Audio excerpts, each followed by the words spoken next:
It always comes to this.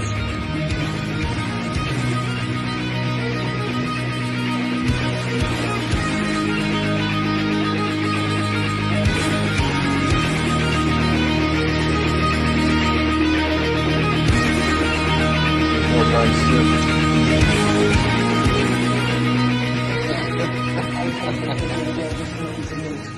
Well there guys, here to do a tattoo progress update today. Where I last left off, I probably showed off my lower arm redout second pass. So as you can see, that's mostly healed now. There's still just this one spot here we didn't touch up because it was still healing, and this spot here didn't take quite as well, but overall we've got a pretty good sheet of red now, with very few spots that need to be worked on a third time remaining.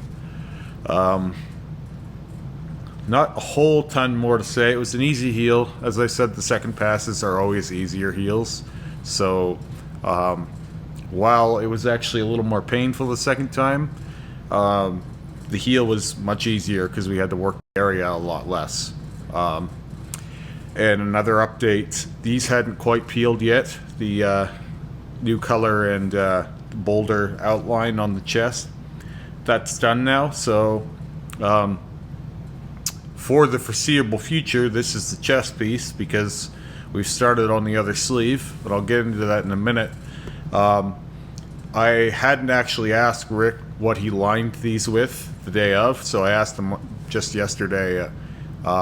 They were lined out originally with a 5 and a 7 liner to bolden up those outlines and make the tentacles stand out the way they do now, so that they're not getting lost anymore. He went in with a 10 hollow and a 12 liner, so parts of them have a 12 line and parts of them have a 10 line around them, and they're real bold now. So I can't really feel the difference between the groupings so much. It doesn't really make much difference to me. It all feels about the same. So sometimes I try and guess, but yesterday, for example, Rick was using a 9 liner and a 7 liner. No, a 7 liner and a 5 liner, and I thought he was using a 3 and a 5. So I'm usually fairly close, but I was just a little off. So anyway, yeah, chest piece is on hold for now. Probably be heading back to it in the next few weeks. I want to do at least one more good session on it before we let it be for a bit, because I want to put some black in behind the brain, as I've said. There's a few little things that can be done at the bottom, and then there's a few spots that we didn't get to for a second time in this side of the face. You can see some discrepancies between the two sides. So I think there's a good 2 or 3 hours of work there still, just to get it up to where I'm good with it. But hopefully we'll get to that soon. So this sleeve is essentially complete. We've got one more big touch-up round. Got touch-up highlight round, because I'll be highlighting the roses, touching up the red. There's a few spots I want to darken in the black. And then we have next week, we're doing a little session on the hand. So I don't know exactly what that looks like, but I'm going to bring the red onto the fingers to some degree. There's one spot near my thumb that didn't take really well, so I just decided let's do a half an hour to an hour just on the hand on its own. You can really pack some red in there, and being that the minute you tattoo your hand, it's going to swell anyway, or at least mine will. Based on past experience and old work, I'm just gonna double down, and we're gonna go as far as we can. Well, not as far as we can, but as far as makes sense. I don't think I'll do a full finger red out. I just think we'll come up slightly onto the fingers and yeah, have it trail off, see if we can pack that. I wouldn't even have bothered, but we've been able to keep some decent red there, so it makes sense to try and go just a bit farther. Now, as I'm sure everyone wants me to get to, I had my first session on my sleeve. I'm not reticent to show it off, but as I've always said, I don't really enjoy showing off the first session on anything, even though I'm excited about this because of, for example, when I put this on my TikTok, it's immediately, what a mess, you know, that kind of thing. And not that I care too much that no one can see the vision, it's just that when I show off the lines of something new, it's almost like people don't expect me to finish it or something, even after I've completed so much. I had actually thought about waiting until I had 5 or 10 sessions on this sleeve to even show it off. But I'm not making these for anyone but me. I'm not making these for the people who like this channel. I'm not making this for the people who don't like this channel or any of my other social media. This shit all started as my diary, so I don't really give a fuck if anyone likes this video. I don't really give a fuck if anyone loves this video or hates this video. I wanted to document my progress, so that's why I've decided that even though not everyone will understand, I'm going to show it off bit by bit. So anyway, if you made it through the opening of this vlog, then I will get into what we got up to. So immediately we used a different black than we used to align the chest. I made sure that that Panthera liner black that we used on the chest was nowhere in the building. Similarly, Kevin had a black called Allegory Black, and Rick was interested in trying that out. So I actually hid that before the session because I don't want to fuck around. I want just the best blacks we got for this job. In saying that, I mean, we did the blackout with dynamic. We already have figured out that Panthera covers dynamic black fairly well. You can line out new stuff with Panthera and the lines stay. So for this project we used black gold. It was done with, as I said, 5 and 7 liners. So the outside lines being done bolder and the inside lines being done thinner. Those will be shaded off later. You can see it comes up onto my shoulder, and you can actually see, if you're interested, I still have the first ever black on black we did. It's faint, but it's there still. That's actually not that faint, considering that's nearly 3 years old, and we used dynamic black on dynamic black. So for the people who were like, well, those lines aren't real clear, I want you to keep in mind that that is the same dynamic black on dynamic black, and it's 3 years old and it's still there. So just to preface the whole thing, dynamic and Panthera have 2 different shades of black, so that's why you use one in contrast to the other. I have not yet confirmed whether you can cover Panthera with dynamic. I have a hunch you can, because it's not so much about being darker, it's more about being different.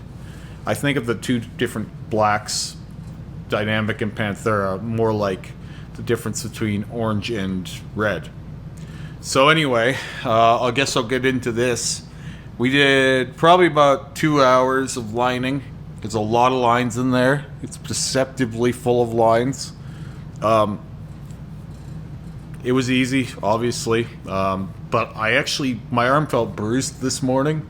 There's a bit more scar tissue, believe it or not, in this arm than the other arm, which is like interesting because both of them were kind of messed up during my first layers, not the blackout. The blackouts were actually somehow less scar tissue than I got from the first layers. I have a few different tattoos that you can see through the blackout and even through the rose that we added over top of it, because they were so scarred in. Now, just as an FYI, there's a lot of you out there that are watching this that don't understand how scarred up your tattoos are. You only find that stuff out sometimes if you laser them, or if you go to cover them, or someone tries to touch them up. Scar tissue isn't always detectable to the human eye. Sometimes you have to kind of work on it, or like feel it, you know? Like if you know what it feels like, because when you have ink over something, it's hard to see a scar. For example, I had a Frankenstein portrait on my my right thigh, the front of my right thigh. It looked great. It looked fucking awesome. That was a great Frankenstein portrait. Too bad all the white in that thing was scar. It was literally like a sheet of scar. Rick, when he was blacking it out, he was like, it's like tunneling through concrete. So you might have scar tissue that you're not aware of. Just an FYI.